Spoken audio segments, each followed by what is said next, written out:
Hi everyone, welcome to my YouTube channel. This is Nomkhosi Xologama.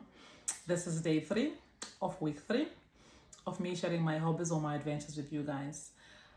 So today I'm doing poetry, guys, today.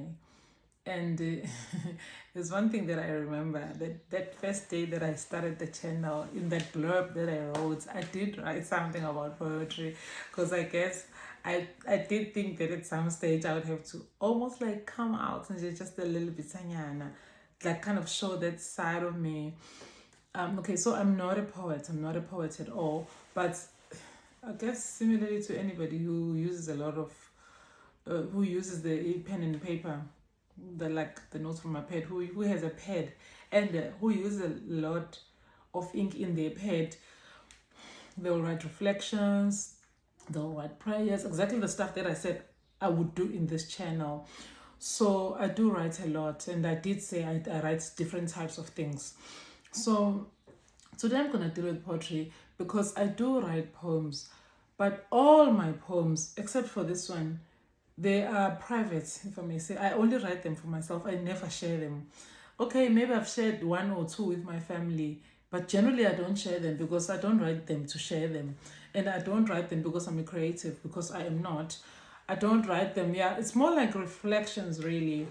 But anyway, but this poem that I'm going to share with you, I think I'm going to share anyway because it's soon going to become public knowledge, public data, publicly available. And it gets me a bit emotional because of the story behind. I don't know whether to start by reading the poem or start by telling the story. Maybe let me just read the poem. Obviously the good news is that my lashes did not fall in the water yesterday. All right. The title of the poem is "Living Through These Feelings," and it's written by Nomkhosi Xologama. I hope I have the date at the end. I should tell you the date and the time. I normally write the date and the time, and sometimes even the venue that I'm at when I write the poem. So, living through these feelings. Okay, yeah, it gets me very emotional. It's deep for me, guys. Okay. Living through these feelings. Keeping on with wondering. Wonder why. Really wondering why.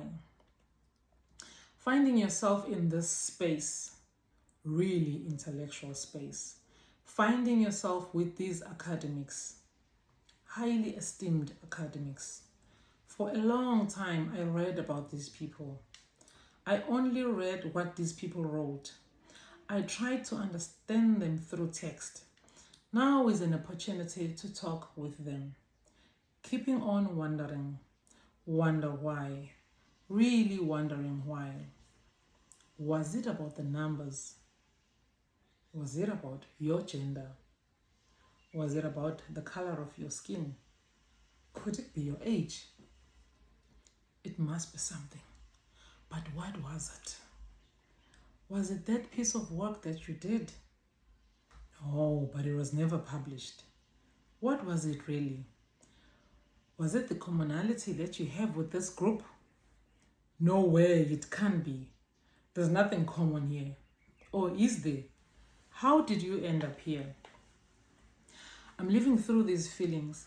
Half the time I'm wondering. Half the time I'm trying so hard to concentrate. Less than half the time I try to engage, to make sense of this content, to make sense of this organization, to make sense of my role, my contribution. For how long will I wonder? When will I ever find the truth about my being, about my role, about my vision, about my career? What is this really about? This thing is getting serious. Am I seen as wasting time? Should I be doing something else with this time? Should I be using this opportunity differently? Am I representing anybody? Am I supposed to be representing some people? Am I playing myself short? Am I doing justice to them? Am I doing justice to them? But how can I possibly do that? How can I represent people when I've not even discovered myself? I'm not even sure what I'm made of. Who is this person? Why this person? What about this time? Feelings of not knowing, feelings of inadequacy, feelings of inability, grappling with these feelings, living through these feelings. Is there anything positive about these feelings? Is there anything positive about these experiences? If yes, then why don't I just focus on that? Why don't I just work with that and make the best out of it? Oh, Nomkosi, for how long will you be a pessimist? For how long will you keep on asking questions? Stop wondering. Stop wondering. Just sit down and get some work done. So that's the end of my poem. Yeah, guys, so this poem I actually wrote it. I had attended a workshop in somewhere in Cape Town. This was a few years ago, maybe about 5 years ago, before I joined my employer. I attended a workshop. I was invited as a scholar who's working in a particular research area. It was with, it was multidisciplinary, but mainly people from geography. So, I mean, I really was sitting, I mean, the poem is self-explanatory, but I think what I want to share with you is that I wrote this piece during the sessions, as the sessions were going on. And I was just really reflecting. I actually wrote it even in a small piece of paper, just writing as the workshop was continuing. I really, I guess, was finding myself displaced. And I really had those living through these feelings of inadequacy and of not belonging. What is that thing called? Actually, no, there's, I don't want to read. So I have like a piece which I wrote, which is like a paragraph of kind of explains what I was going through, like an academic piece, maybe, just of what I was explaining. So what happened is I wrote this for myself, never thinking or never planning on sharing it with anybody. So the guys who had organized this workshop are very cool guys. They had a lot of nice activities for us during the stay. And at some stage, they wanted different pieces of our work. I did produce something for the workshop anyway. Unfortunately, the publication of the stuff that I produced is delaying. It's so long overdue. But unfortunately, one of the co-editors of the book that I am contributing into also passed on in the middle of the past few years. So these guys, they encouraged us to send these kind of, if I may say, creative kind of pieces, which I didn't have and I didn't worry about and I didn't think about. But the more they were encouraging different types of writing, not just academic writing, which I had already given for them, then I thought to share this poem with them, or I thought to share this writing with them, and they loved it.